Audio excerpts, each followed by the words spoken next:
Yo, what is going on everyone, Guiding Light here, and in this video, I'm going to be showing you guys how it is that you can use the brand new Revenant class here in Elden Ring Nightreign. Now, this is actually a somewhat hidden class. If you guys have not unlocked this, I have made a guide on how you can get this class unlocked, and it only takes about 5 minutes or so.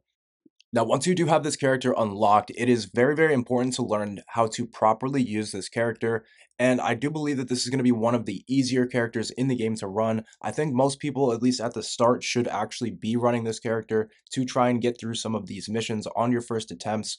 Now, if you guys want to use other characters or your other characters or mains, those are fine. But if you're a newcomer, this is definitely going to be the character you want to use because, just to be honest, she's very, very overpowered once you learn how to use the abilities. So there's actually three different abilities. One is going to allow you to spawn in additional allies to help you fight. Now this is amazing because they can actually take the aggro from the enemies and allow you to deal damage while the enemies go after your ghost. Now I'm going to show you guys a bunch of gameplay and get into a bunch of tips and tricks here in just a moment, but you'll also be able to revive your teammates as well using your ultimate, which is another great aspect to this class. Now, finally, you will also have the ability to heal your teammates, meaning they won't need to use as many of their potions, and you're going to get a faster attack speed and be able to hit at a farther distance due to the weapon that you have.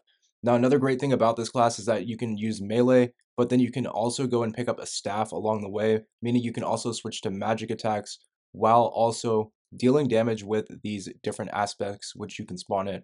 So as you can see, one of the abilities here is going to be able to spawn in these three different aspects. And if you look at the bottom left corner of your screen, this is how you'll be able to actually spawn them in because the controls are a bit confusing at first. Now there's three different aspects which you can spawn are going to be used in different times depending on what you're fighting. One is going to be a fast fighting enemy which has a sword, another one's going to be a heavy hitting enemy, and then the third is going to be the stationary enemy, but it's amazing for knocking down targets. And as you can see, the enemies will actually be aggro to these ghosts or these aspects, meaning that you can sneak up behind and hit them with a backstab or use the ability like I was there to knock them over, which will allow you guys to deal massive amounts of damage. Now, unfortunately, I haven't been able to get in a lobby where everyone was running the Revenant class, but I think that would make for a pretty insane lobby because if you're all spawning in the aspects at once, the boss will not really know what enemy to fight, and it will allow you guys to basically not take a lot of damage. There's a lot of times throughout major boss fights that I would struggle with while using other characters that I can use this one and basically take almost no damage at all. And you can actually, once you have a ranged weapon, you don't even really have to engage your targets at all. So I'm going to show you guys a bunch of tips and tricks on the Revenant now that we've gotten through the introduction, show you guys how to use all those different abilities and how to spawn in those different aspects. Now, depending on who you're fighting or going up against, you will want to spawn in different aspects.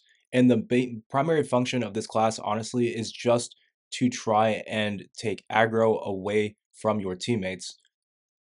Now, the biggest thing when running this class that you'll want to do is every time you take out a boss, you're going to have the option to select two weapons or the ability to actually enhance your character's stats. Now, when running Revenant, I highly suggest running or picking the option that lets you increase your stats. Now, after defeating this boss, I only got the selection of two weapons, but that is actually good because this is when you can get yourself either a bow or a magic staff. That way you can switch between different spells. Now, the reason why you would want to do this is because this class has kind of low defense compared to others, and you'll find yourself getting one hit if you try to engage. This is not really the kind of class you want to be slashing and dashing with. You sort of want to hang back and only go in for critical attacks or just try and sneak up behind enemies. Now, it's fine for ad clear, but when going up against the bigger enemies or bosses, you'll very quickly notice that you will get one hit, especially if you try and get right up near the boss. Now that being said, the characters are also still very great for bosses because you have the ability to actually spawn in these ghosts, which allows your teammates to get more damage off because the ghost will be taking the enemy's attention away. And then after defeating this boss, you'll notice that I did get the ability to upgrade my health bar. So basically, like I was explaining, every time that you do take down one of these bosses, you'll have the ability to sometimes increase your stats. Now, anytime I'm running Revenant, I'm always sure to choose the stats which upgrade my health. Now, this unfortunately is random, but on a normal run, you'll be taking out at least about 8 bosses along your run between the 2 days. So you should have the option to get a few of these upgrades along the way. Now, there's also going to be an upgrade to increase your FP. Now, this is basically your mana in the game, and anytime that you level this up or have the option to level this up, you will want to choose it. Now, using this class, when using this class, you can use the FP or the mana to actually heal yourself and your teammates without having to use any of your flasks. So that is actually something that sets this class apart from the others, as you can actually heal yourself and the players around you. But you'll see as I'm upgrading my stamina, upgrading my health bar, my FP, this all helps a lot because the more stamina I have, the more I'll be able to attack.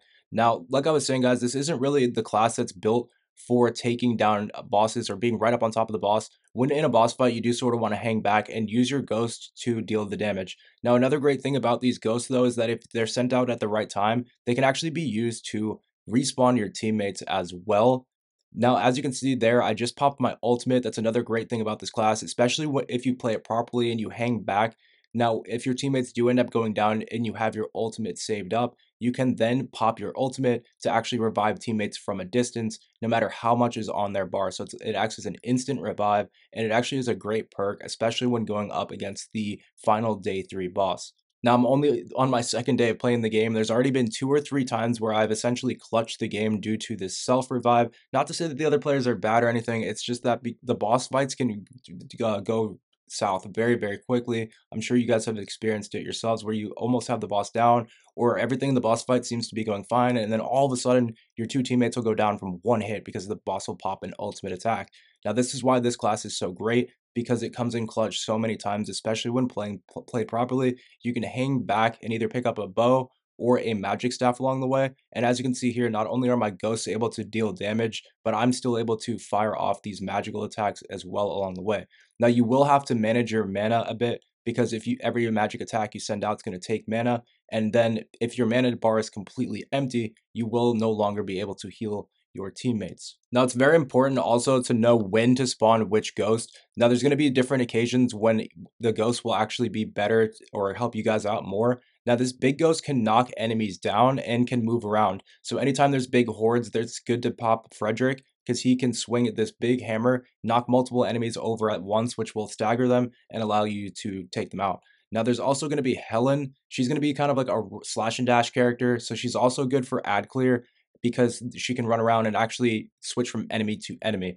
Now, the final ghost you can spawn is Sebastian. This is the stationary enemy, but he's great for these big boss fights if you can place him down in the right spot. Now, the reason why is because, as you can see here, he's going to remain stationary, so it's going to be hard to make sure that he's in the right spot.